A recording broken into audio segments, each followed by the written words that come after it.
Chapter 1 Useless Human Boy. Once, humans were the only people in the world. They had a magnificent civilization, and although they warred against each other, it was nothing compared to what would follow. Everything changed when wizards discovered summoning magic, which they first used to pull creatures from another world. These creatures looked mostly like regular animals, but usually bigger and sometimes with unfamiliar patterns to their skin or fur. Dwarves and elves also came through the summoning portals. These were mostly pioneer expeditions, and they shared interesting knowledge of magic with the humans. However, once the doors were opened, monsters came through. And the worst monsters of all were demons. Demons had a horrific power. When they killed someone, they got stronger. The demons who killed the most people quickly became generals and leaders of smaller armies of demons. Before many years had passed, 3 great demon lords had risen and conquered their own kingdoms. Humans fled from their own civilizations toward the south, away from the demons. There were many fewer resources in the south, but the demons didn't seem very interested in chasing them, so the humans made new kingdoms and tried to survive. News quickly spread that the 3 demon lords had made a truce with each other so that no competitors would ever rise among them. Demons were heavily regulated concerning who they could kill, unless they were very weak to begin with, so there would not be more powerful demons rising. Non-demon monsters did not have the same powers of growth, but they grew stronger when they lived in the lands of demons. So, mostly, monsters stayed in demonic lands. The further one got from the demon lands, the safer one was. So long as they kept their distance, humans were fairly safe. Humans reforged an empire, and the Imperial Knights were known as righteous heroes who protected the weak. One of the greatest Imperial Knights lived several hundred years after the demon lords made their kingdoms. His name was Ajax, named after an ancient hero. Ajax was said to have not even a single character flaw. People said that he had never lied, not even to his parents, nor had he ever struck another person out of anger, but only raised his sword to defend those who cannot defend themselves.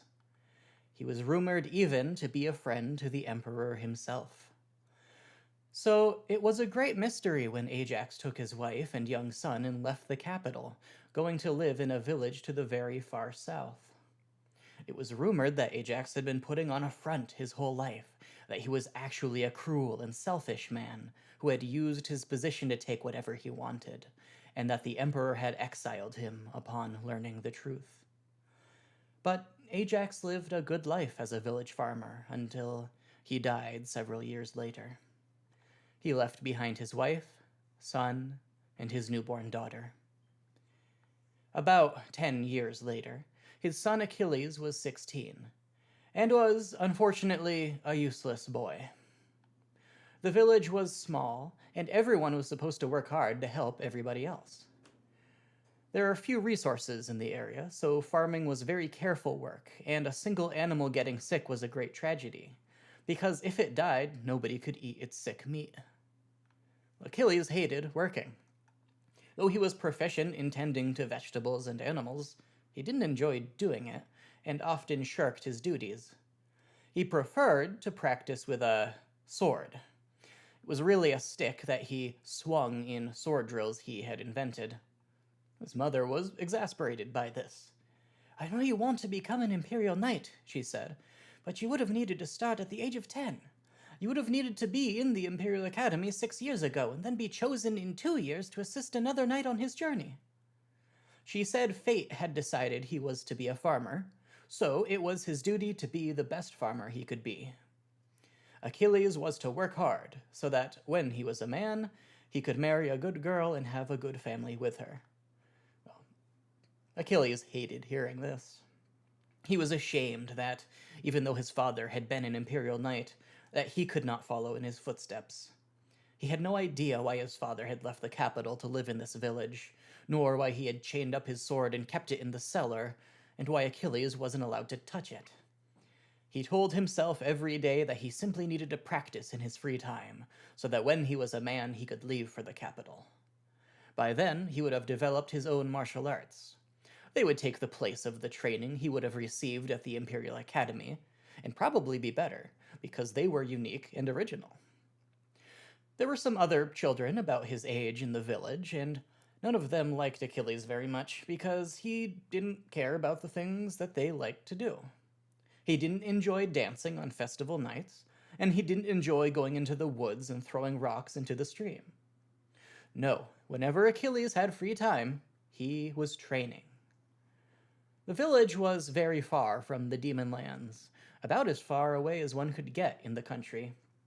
Because of this, there were rarely monsters around. Usually, when there was news of monsters, they were attacking a town a couple days of travel away, because small villages really had anything for monsters to capture, except maybe livestock. But one day, as Achilles was practicing with a sword drill he had invented, he saw a man limping down the road coming toward the village. The man clearly needed help, and Achilles ran to his side. "What's wrong, mister?" he asked. He had thought the man was perhaps old when he saw him and how slow he was walking, but as he got closer, Achilles saw that this was a man in his 40s, holding a traveling cloak around him which was stained dark in places. "Orcs," said the man. "Orcs killed almost everybody in the 2 villages just north of here. I'm sure they're coming here also, and then going even further south. Run, boy, and warn everybody." There were no villages farther south. Theirs was the last one. Achilles' heart froze with fear for a moment, but then he felt a tremble of excitement. Monsters were coming. He would defend his village with the other men. Their village was larger than the 2 to the north. Surely the men of those villages would have weakened the orcs, and they would be in no shape to attack this village. And of course, there wouldn't likely have been anybody in those villages who would know how to use a sword like Achilles did. Achilles led the man to his house, where his mother was grinding grain. "Achilles!" she exclaimed when she saw him. "What on earth is going on? Who is this man?" She quickly understood the truth, seeing the bloodstains on his cloak, and laid the man down and prepared medicine for him. She listened quickly to everything the man said, her face pale. "If only your father was still alive," she said to Achilles. "He might have been able to save the other villages." Excitement filled Achilles. "But I have his sword, Mom, and I know how to use it. I can help defend the village. We'll fight them off, I'm sure of it." His mother looked as though she wanted to slap him. "We can't fight them," she snapped. "You've never seen orcs before. You don't know what they do to the villages they attack. An orc stands much taller than a human, and they have enough strength to cut through a shield. Even a normal soldier would have a very hard time surviving a fight with an orc. Only an Imperial Knight would have any hope of beating one." Achilles had never seen his mother like this. He felt fear again, but pushed away. "I'll go tell everybody else," he said. "Then we'll decide what to do." He turned and ran away, even as his mother yelled at him not to do anything stupid. Achilles ran to the other men of the village and told them what the injured man had said. To Achilles' astonishment, none of the other men wanted to fight. They all looked as terrified as his mother had, and they talked among themselves about how there was nowhere they could go close by, how they would have to go northeast and try to get to a larger town which had actual soldiers. Achilles wanted to yell at them that they were being cowards, that if they created an ambush and used a good strategy, they could surely defeat the orcs. What his mother had told him about how powerful orcs were seemed foolish. How could a creature be so powerful they could break through a shield? If there were truly monsters like that so close by, Imperial Knights would have wiped them out. Most monsters were only about as dangerous as wolves. At least, that's what Achilles had heard from the people who came through town from other places and talked about the monsters and interesting things they had seen. Shortly after Achilles had spread the news, all the adults came together in the biggest house in the middle of the village, and they tried to figure out what they were going to do. The injured man said the orcs were several hours away, that they would not arrive until night. Achilles tried to tell people they should fight, but no one would listen. They all treated him like he was an idiotic child. Eventually, it was decided that the women and children would immediately flee, while the men would prepare a barricade and make it look as though they were defending the village from the orcs when they came.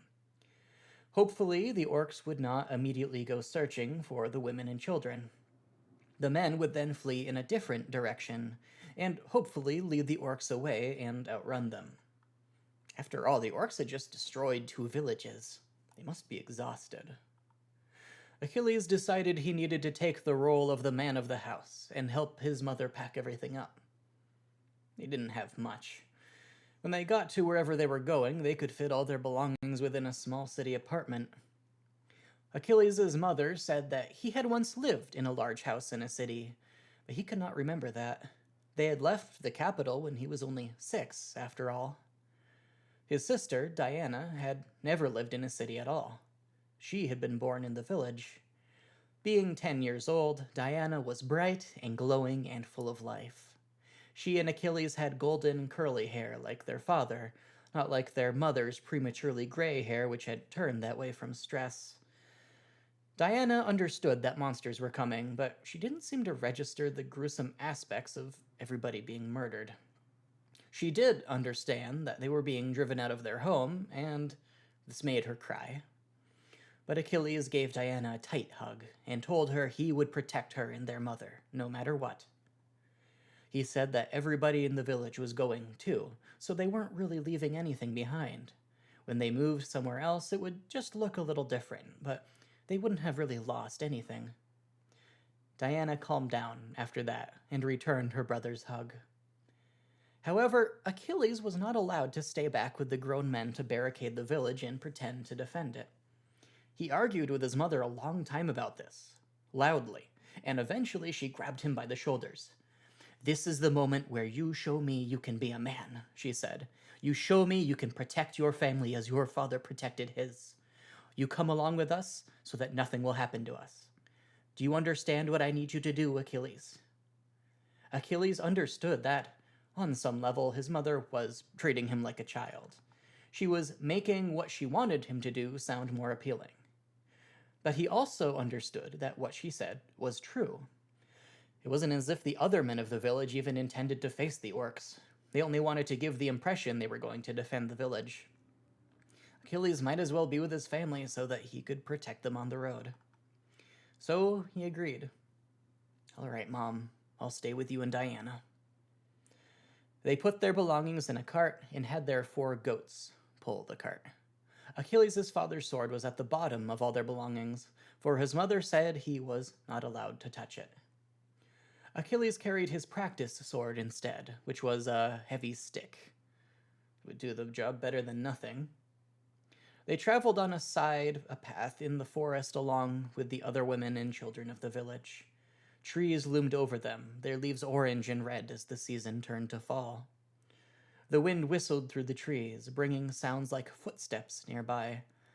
And for the first time, Achilles felt uneasy. But the enemy never appeared on the back of the path, and they walked 4 hours until the middle of the night. However, Achilles had a scheme. He couldn't just leave the other men of the village. If somebody just provided them an example of courage, surely they would be inspired to defend their village. They could destroy the monsters, and would never let them kill anybody again. So that night, when his mother and sister had fallen asleep by their fire, Achilles snuck to the cart which carried their belongings.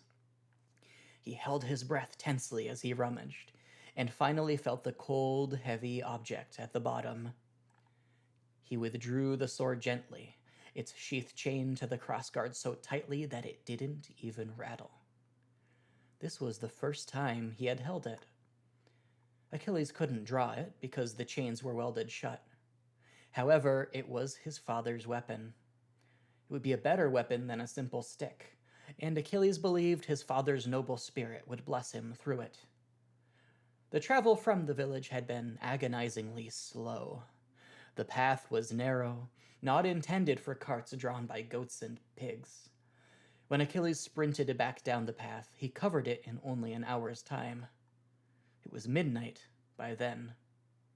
Achilles saw fire ahead through the tree line. The men of the village must have made a bonfire to see their enemies by. Achilles broke through the tree line, then stopped cold. There had been a barricade, about 20 meters away. Furniture, logs, every object that could be found wedged together into a wall to keep out the enemy. It was shattered, broken, and there were bodies in a great pile beside it. There was a sort of bonfire, and the figures who stood around it had to be considerably higher than 2 meters tall. As Achilles watched in horror, one of these figures took a body from the pile and threw it into the fire. As the figure came close to the flames, its face was lit up. Green skin, huge tusks, gleaming eyes. Orcs killed all the men of the village, and Achilles was now standing under moonlight, easily visible to them.